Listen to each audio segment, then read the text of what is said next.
गाँव होता था। सब वहाँ पर बड़े मजे से रहते थे, आपस में मस्ती करते थे, झूमते थे। सभी हंसी खुशी से आपस में मिलजुल कर रहते थे। वो मिलजुल कर हर जश्न मनाते थे। पर ऐसा क्या हुआ कि एक दिन सब कुछ बदल गया। आइए देखते हैं उस मसाज वाली चुड़ैल की कहानी, जिसने एक हंसते खेलते गांव की नींदें उड़ा दी। अरे बल्लू भाई, अब गांव में तो कमाई करने का कोई साधन बचा ही नहीं। हाँ भाई, तुम सही कह रही हो। अब गांव में वो पहली वाली बात नहीं रही। आखिर अब हम अपनी रोजी रोटी कैसे बनाएं? गांव में तो खेती के सिवा कोई काम भी नहीं है, और खेती करें भी तो उसमें इतनी लागत कहाँ है। हाँ भाई, अब आखिर करें तो क्या करें? भाई मैं तो कहता हूँ क्यों ना हम शहर में चलते हैं, वहीं जाकर काम करेंगे और पैसे कमाएंगे। हाँ बल्लू भाई, बोल तो तुम सही रहे हो। भाई वो सब तो ठीक है, पर हमें शहर जाने के लिए पैसे भी तो चाहिए होंगे। आखिर शहर जाने के पैसे हम कहाँ से लाएंगे? हाँ भाई, शहर जाना है तो पैसे भी लगेंगे बहुत सारे। मुझे तो लग रहा है भाई, कहीं मुझे अपनी जमीन न बेचनी पड़ जाए।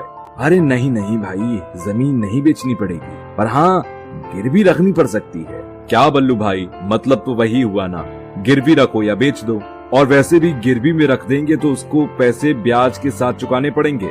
मुझे तो पक्का भी नहीं पता कि आखिर शहर में जाकर हमें काम मिलेगा कि नहीं मिलेगा। कहीं ऐसा ना हो कि हम ब्याज का पैसा चुका भी ना पाए। हाँ भाई, तुम कह तो सही रहे हो। कहीं ऐसा ना हो जाए कि हम कहीं के ना रहें, यहाँ के न वहाँ के। अरे बल्लू भाई, काश ऐसा होता कि हमें यहीं हमारे गांव में कोई काम मिल जाता। काम चाहे कैसा भी होता, पर मैं कर लेता। हाँ भाई, तुम सही बोल रहे हो, पर भला कौन हमें काम देगा? ऐसा कहकर बल्लू अपने घर की ओर चला जाता है और रामू अपने घर की ओर। कि तभी रास्ते में रामू को एक पोस्टर दिखाई देता है, जिस पर लिखा था, मसाज करवाने पर 50,000 रुपए ले जाओ। जिसे देख रामू तो बहुत खुश हो गया और घर जाकर अपनी बीवी से झूठ बोला कि वो शहर काम के सिलसिले में जा रहा है। गौरी, मुझे लगता है क्यों ना मैं शहर में जाकर अपना कुछ काम शुरू करूं। जी, गांव में रहकर भी तो अपना गुजारा कर सकते हैं ना, फिर आपको बाहर जाकर ही क्यों पैसे कमाने हैं? हम जितना कमा रहे हैं उतने में खुश हैं। हमें ज्यादा लालच नहीं करना चाहिए। हाँ गौरी, हमें ज्यादा लालच नहीं करना चाहिए, पर मैं लालच कहाँ कर रहा हूँ। मैं तो अपने बच्चों के लिए, अच्छे भविष्य के लिए कुछ करना चाहता हूँ, ताकि बाद में उन्हें किसी चीज की कोई कमी महसूस ना हो। ऐसे कहकर वो अपनी बीवी को मना लेता है और शहर चला जाता है, और शहर के उस मसाज पार्लर में भी चला जाता है जिसके बारे में पोस्टर में जिक्र था। अरे भाई, कोई है क्या? कोई है? बाहर आओ, मुझे आपसे बात करनी है। तभी अंदर से एक आदमी आता है और वो कहता है कि भाई साहब, आपको क्या बात करनी है? इस पर रामू पहले तो उससे उसका नाम पूछता है, तो वो आदमी अपना नाम धीरू बताता है। अरे धीरू भाई, क्या आप सच में मसाज के लिए 50,000 रुपए दे रहे हैं या मजाक कर रहे हैं? कौन सा मजाक भाई? आपने अपनी दुकान के सामने लिखा है ना, वही। अरे रामू भैया, मैं मजाक नहीं कर रहा हूँ। मैं सच में आपको मसाज कराने के बदले में 50,000 रुपए दूंगा। बस आप अंदर जाकर लेट जाइए। ये सुनकर वो तुरंत चाहता है कि तभी उनकी कमर पर किसी के हाथ आते हैं।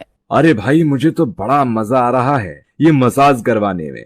वैसे क्या मैं कभी भी ये मसाज करवा सकता हूँ? हाँ, पर मैं तुम्हें एक बार में ही खुश कर दूंगी कि तुम्हें अगली बार आने की कोई जरूरत नहीं होगी। अरे वाह, मैं तो इसी में माला माल हो जाऊंगा। आराम का आराम होगा और पैसे भी। वो दोनों आपस में ऐसे ही बात कर रहे थे कि तभी रामू की नजर शीशे में गई और उसने शीशे में जो देखा वो देखता ही रह गया, क्योंकि उनकी मसाज जो कर रही थी वो कोई आम औरत नहीं बल्कि एक चुड़ैल थी। उसे देखकर रामू झट से पीछे मुड़ गया कि तभी चुड़ैल ने उस पर हमला कर दिया और रामू को जान से मार दिया। टेस्टी था, बहुत टेस्टी था। वहीं कुछ और गांव वाले भी उस पोस्टर को देखकर मसाज करवाने आ रहे थे। फिर एक दिन कुछ शराबी भी उस मसाज पार्लर में अपनी मसाज करवाने आए। कोई क्या जो हमारी खिदमत कर सके? तभी धीरू आता है।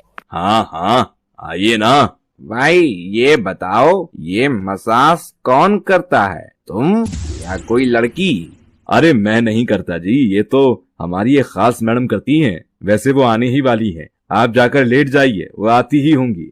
इसके बाद वो सभी शराबी अंदर जाकर लेट जाते हैं कि तभी वो चुड़ैल आती है और उनकी मसाज करना शुरू करती है।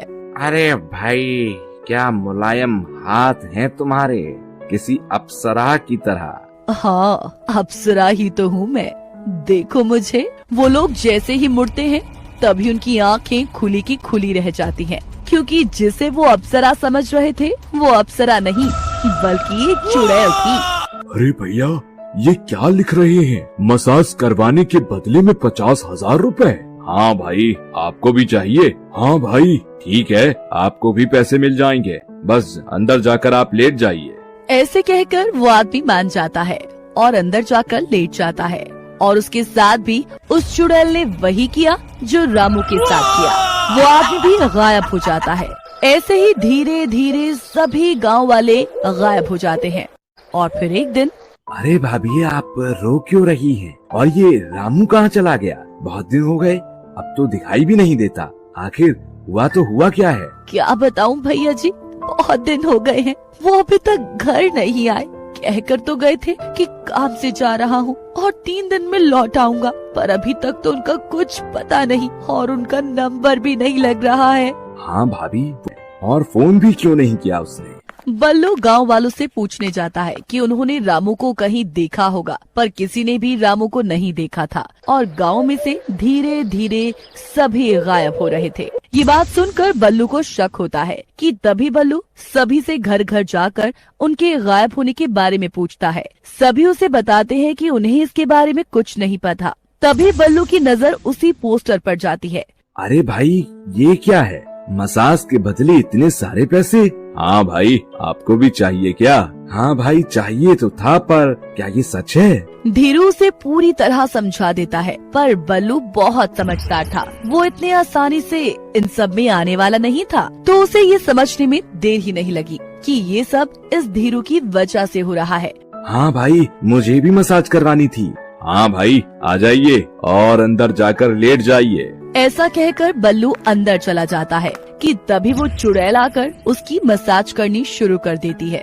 कैसी लग रही है ये मसाज आपको? चुड़ैल ने इतनी प्यारी आवाज में बोला कि बल्लू तो उसकी आवाज में ही खो गया और वो भूल गया कि वो किस काम के लिए आया था और वो चुड़ैल उसकी मसाज कर रही थी। अब कैसा लग रहा है आपको? कहो तो ऊपर मसाज कर दूं? हाँ, वैसे सच कहूँ तो तुम्हारे हाथ में जादू है। मेरी तो दिन भर की थकान खत्म हो गई। ऐसा लग रहा है जैसे सारा शरीर हल्का हो गया है। वो तो आ ही जाएगा, क्योंकि मेरी मसाज वर्ल्ड फेमस है। वैसे मुझे एक बात समझ नहीं आई, आप एक तो इतनी अच्छी मसाज दे रही हैं, ऊपर से 50,000 रुपए का इनाम भी, ऐसे कैसे? वो इसलिए क्योंकि मुझे अपने कस्टमर को खुश देखना अच्छा लगता है, और जब मैं उन्हें मसाज देती हूँ तो वो बहुत खुश हो जाते हैं और मैं भी। और ये पैसा क्या है, ये तो आता जाता रहता है। ऐसे ही उस चुड़ैल ने बल्लू से खूब बातें की कि तभी अचानक से बल्लू की आंखें खुली और उसने शीशे में देखा और उसने चुड़ैल का असली रूप पहचान लिया और वो झट से उठकर बोला, तुम तो एक चुड़ैल हो। हाँ, मैं एक चुड़ैल हूँ और अब तुम मेरी मसाज के बदले मुझे खुद को सौंप दे, वरना अच्छा नहीं होगा। बल्लू को शायद इस बात का शक था, इसीलिए वो एक बाबा का तावीज अपने साथ लाया था, जिसे दिखाकर उसने चुड़ैल को डराना शुरू कर दिया। छोड़ दे मुझे, छोड़ दे मुझे। मैं तुझे तभी छोड़ूंगा जब तू मुझे मेरे गांव वालों के बारे में बता देगी। बता, कहाँ है वो? वो तो अब मर चुके हैं और अब तू भी नहीं बचेगा। तो तू भी अब मुझसे नहीं बच पाएगी। अब तू पाताल लोक में जाकर अपना मसाज पार्लर शुरू करना। इसके बाद बल्लू कुछ मंत्र बोलता है और